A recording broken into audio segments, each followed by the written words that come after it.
самое волшебное время настает. Это зима, и это ощущение приближения Нового года, и какая-то особенная мистика холода. Если показывать творчество Августины Николаевны, это, конечно же, что-то яркое, мерцающее, что-то удивляющее.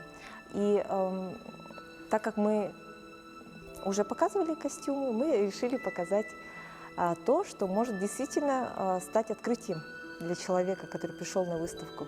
Это графика. Графика – это рисунок, это то, с чего начинается волшебный образ. Правильно же? Художник ищет. Мы показали его поиски, его лабораторию, его мастерскую. Самые известные ее образы, они связаны все-таки с легендами, с мифами. Она очень много исследует вот этот мир волшебства, и тем более якутской сказки.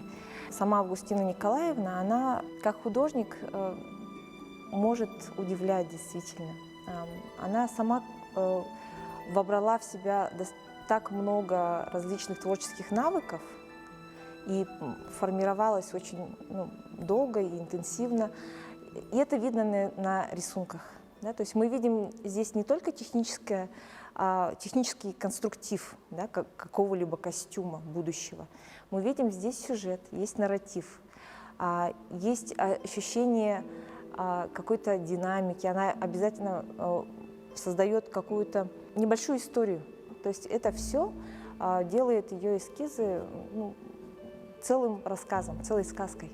И вот, готовясь к выставке, я обнаружила замечательную сказку. Она такая какая-то очень теплая, хотя рассказывает про самое холодное время года.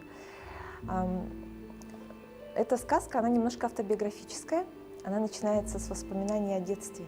Августина Николаевна начинает сказку с того, что вспоминает своего дедушку, о том, как он по вечерам любил рассказывать волшебные сказки. Вот одна из сказок начиналась с того, что описывается та история, в которой бык зимы, Чисхан, представленный молодым прекрасным юношей, влюбляется в красавицу Чолбон. Он узнает от духа хозяйки реки Лена о том, что на небосклоне ждет своего возлюбленного прекрасная красавица Чолбон. И вот этот момент в интерпретации Августины Николаевны, вот этот момент наступления холода, это его путь, который начинает в октябре и заканчивает в декабре, его путь к своей возлюбленной, к этой встрече. Наша команда смогла записать аудиоверсию сказки. И даже в оформлении выставки мы постарались лаконично, конечно, но все же создать образ такого мерцающего чуда. Вот две инсталляции, которые мы представили, это образ звезды, сияние света звезды Чолбон. Он как бы снеспадает, и в то же время он дополняет звуковую инсталляцию. Сидя на коленях дедушки, я слышу его размеренный голос, чувствую на голове его ласковые ладони, ощущаю, как по спине разливается тепло очага, как сладко слипаются веки. Я становлюсь все меньше и меньше, и на легких крыльях вылетаю через трубу вместе с красными искрами в бестонное синее небо. Как увидела Чолбонко его могучую красоту, разгорелся в душе ее огонь невиданного чувства. Как посмотрели они друг другу в глаза, ушла земля из-под их ног, и умчались они, взявшись за руки, далеко-далеко в вечное небо. В Августине Николаевне очень много сказочного, конечно же. От этого идея, которая пришла коллегам, что нужно предложить сообществу мастеров авторской куклы такой вот материал, конкурс. Подумать над тем, что есть сказка, что есть творчество Августины Николаевны, вдохновиться ее таким посылом, да, то есть создавать красоту, чтобы в этом мире было чуть больше прекрасно. Мы собрали 44 заявки со всей республики. Моя коллега Анна Анатольевна Еремеева, она координировала, курировала этот конкурс и работала лично с каждым автором. Августина Николаевна вместе с коллегами, членами жюри выбрала самые лучшие образцы.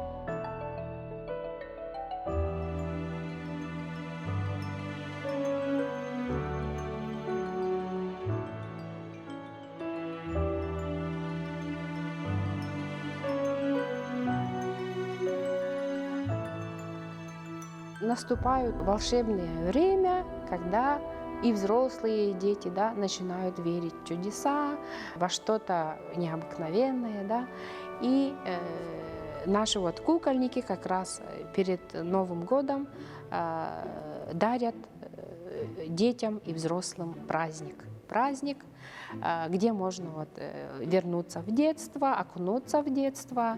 И хочется, чтобы эта радость передавалась многим. Идея сделать композицию появилась внезапно, как бы, да. Когда я вот начала делать Чингисхана, я не думала, что у меня в последующем получится такая композиция. Я решила, что к Чингисхану нужно сделать санки, волшебные санки, и к нему нужно будет сделать либо оленей, либо собачек. Я выбрала вот собачек, потому что хотелось сделать что-то вот волшебное, потому что Чингисхан и олени, это как-то я подумала, что это немножко другое. И решила, что его должны вести собачки, да? И, в общем, сделала упряжку, состоящую из 6 собак. Начала делать именно почему-то вот якутских лаек и хаски, потому что я думаю, что они уникальные у нас. И очень красивые, но, как вы видите, каждая собачка, которая вот в композиции, она не повторяется, имеет свой характер, даже вот свой взгляд какой-то, ведет вождь стаи, якутская лайка, да, и за ними уже идут вот более такие младшие, скажем, да. Композиция участвовала во многих конкурсах, выставках, и в этом году я решила тоже поучаствовать. В чудеса надо верить, без этого неинтересно было бы жить. И все мы немножко дети, все взрослые. Думаю, что со мной согласятся многие взрослые. У нас существует союз кукольников Якутии, в котором собрались люди разных профессий. В основном такое творчество – это как хобби у многих. Потому что после работы, когда вот человек хочет отдохнуть от всего, от обыденности, вечерами, долгими зимними вечерами сидишь и делаешь, да, в спокойной обстановке, когда тебе никто не мешает, ты уже начинаешь там думать над композицией, скажем, да.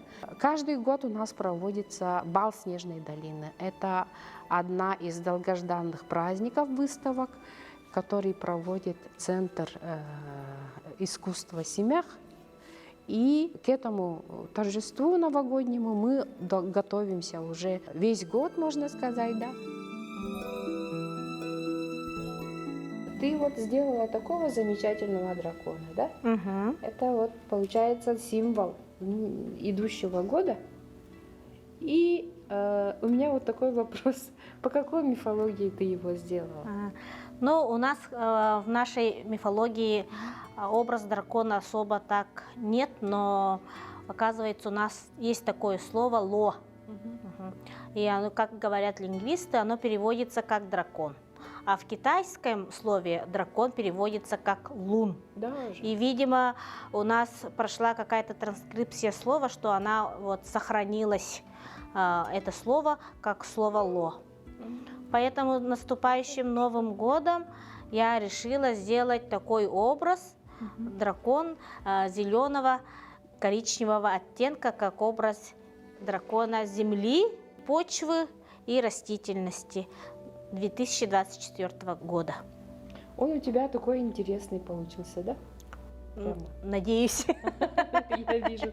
Фактурный. Ага. И, кажется, ты использовала глину. Да, я использовала глину. Это что-то новое. Ага, глину. Я никогда не видела у тебя такую работу интересную. Спасибо. И вот добавила перья для, чтобы это фантазийный образ. Чтобы какую-то динамику. Динамику дать, ага, чтобы вот перья в хвосте и перья в голове, чтобы они вот они повторялись, чтобы целиком образ питал такую вот жизненную энергию цвета, так сказать. Но ты, насколько я знаю, ты говорила, что делаешь. Делая уже, да? У тебя вот идея такая появилась. И сегодня вот у меня вот такая возможность увидеть такого дракона воочию, да? Такая возможность. А пока только один. Да, тут еще есть композиции девушка. Пока она еще не докончена, поэтому... То есть у тебя, оказывается, такая идея, да, зародилась? Целая композиция. Композиции, Она будет на выставке. И, Даша, ты Хорошо. увидишь на выставке эту посмотрим. девушку с Я в драконом. ожидании. Увлечение с куклами пришло у меня чисто случайно. Я была преподавателем Вилюйского педагогического колледжа имени Чернышевского в Вилюйске. И в то время я выписывала вот журналы педагогического образования. Один журнал не пришел на почту, я ее целый год ждала. Потом все время спрашивала почтальона, который нес нам всегда почту. И он говорит, там куда-то она затерялась, ваш журнал. Могу я вас принести какой-то журнал, который не забрали? Я сказала, ну ладно, замените этот журнал. И он приносит такой интересный детский журнал, называется «Кукольные истории». Я открываю этот журнал, а там полный мастер-класс, как создается кукла. Когда мы с мужем были в Москве, я увидела, что идет выставка в городе Перми «Волшебный шкаф». И я попала в этот волшебный шкаф кукол, мишек Тедди и разного хендмейда, рукотворных работ. Я действительно там почувствовала какую-то абсолютно волшебную стихию, где я совершенно не знакома с этой стихией. Для меня это было очарованием с первого взгляда. Были прекрасные куклы ручной работы, от маленького размера до большого размера, что меня вот это удивило. И эти 3 дня для меня было каким-то вот открытием этой двери волшебного шкафа. Первая кукла началась вот с этой елочки. Елочка, она была вообще интересная сама по сути, да, это новогодние все ожидания, праздника, веселья, чудес и так далее. И как-то у меня сложился образ сам по себе, что она должна быть в таком зеленоватом, ярком платьице. Я нашла какие-то обрезки ткани у себя и решила вот так уже собрать этот образ. На волосы я вот сделала валяние из шерсти и вот уже стала придумывать образ сходу, как она у меня получилась. И вот она до сих пор у меня под Новый год. Она уже выходит из своего сундука и наряжается вместе с нашей семейной елкой. Когда вот начинаешь работать с материалом, ты как бы уже начинаешь чувствовать этот материал, и у тебя приходит вот этот какой-то жанр работы, например, можно сказать, да, например, вот этой моей второй кукле мне вдруг захотелось работать, вот тогда вот очень популярно было стиль шеби-шик, винтажного стиля, европейского стиля такой, и поэтому вот я такой вот для этой куклы сделала такое платье с вышивкой, с бисером добавила немножко украшения и сделала такую вот шапочку из картона на бархате. И потом, чтобы этот образ более так раскрылся себя в ожидании чуда, можно так сказать, сделала не для нее в стиле папье-маше такое вот кресло. Специально, что она сидит и ждет очередного волшебства в своей жизни. Вот. И, конечно, это волшебство случилось. Каждым разом у меня раскрывается, вот, новые образы приходят. Вот следующим образом стала вот эта кукла. И мне вот захотелось сделать более такую подвижную, игривую игрушку, куклу, чтобы все суставы двигались. И я сняла по этой кукле немножко маленький музыкальный сюжет, где она танцует по музыке Синильга. Вот. Называется «Белый олененок». Ну, песня так называется, к этому песне вот я хотела, чтобы она там немножко вот станцевала, и вот эти все у нее движения появились. Вот. Это была домашняя съемка, с детьми тоже было интересно этот эксперимент. И вот мы-то повесила в социальных сетях.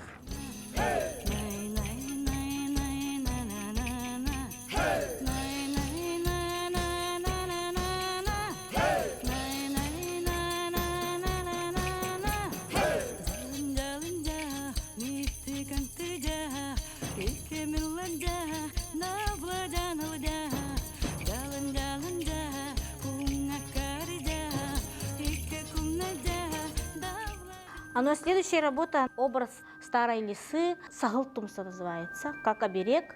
Этот оберег является символичным для молодых невест, которые уезжали в другой Алас, уже на свое настоящее вот место жительства. Они уезжали уже надолго, они уже не приезжали к своим родителям. Поэтому мама, вот бабушка, если у нее были, и тети, для нее специально сшивали лисью мордочку. Вот этот символ, который нашивали на шубу для нее, потому что все невесты практически уезжали в зимнее время, холодное время в другой Алас. Она является символом богатства, удачи для охотников.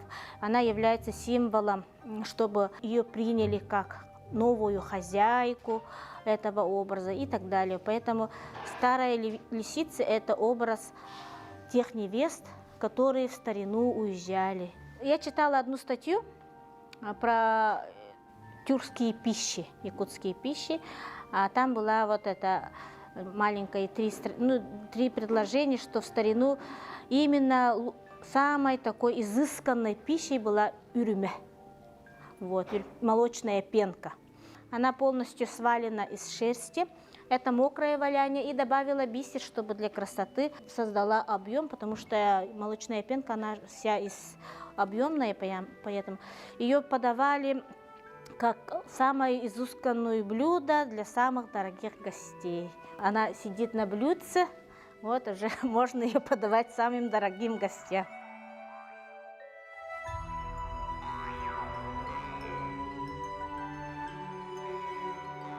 Начала работать маленькими размерами, потом вот большие работы захотела сделать, и поэтому я стала углубляться в образах. Вот эта работа называется «Благословение Алгыс». В наших тюркско-монгольских корнях так и оно написано, и говорится в алгысах, что вот благословение идет с неба. Небо дарует тебе то, что ты просишь. Поэтому вот когда в образе мужского пола оно у нас попадает небо, потом в эти образы она создается вот маленькими такими лошадками. И вот здесь у нас идет белая дорога, потому что в древности говорили, что благословляю тебя артыгын хагаз болдун ден сакалы этелер это. И когда вот мать земля наполняется алгысом, она, естественно, тяжелеет, бременеет, от этого рождаются у нас вот деревья, земля, цветы и так далее. И здесь символом является бесконечность якутской культуры, которую вы здесь видите. И здесь открытые груди. Почему я сделала? Потому что она всех нас кормит, молочная река идет от нее.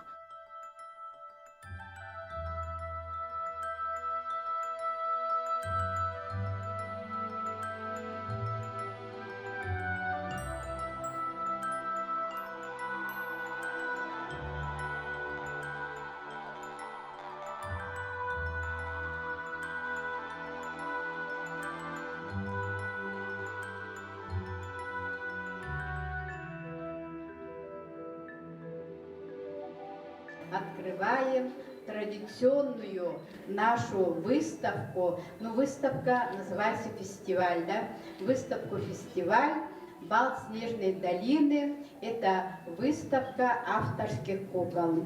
Конечно, куклы – это тоже образы, да, наших любимых сказок.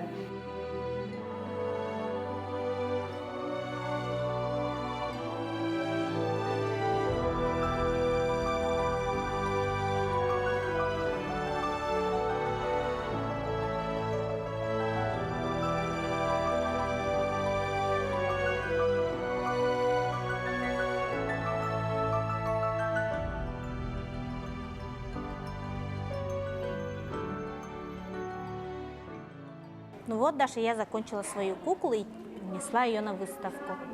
Какая красота. А какая история у твоей куклы?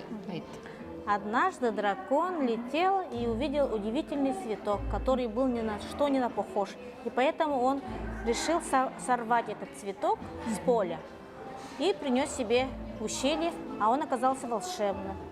И когда он положил на пол, этот хлопок обернулась прекрасной девушкой, которая была заколдована злым волшебником.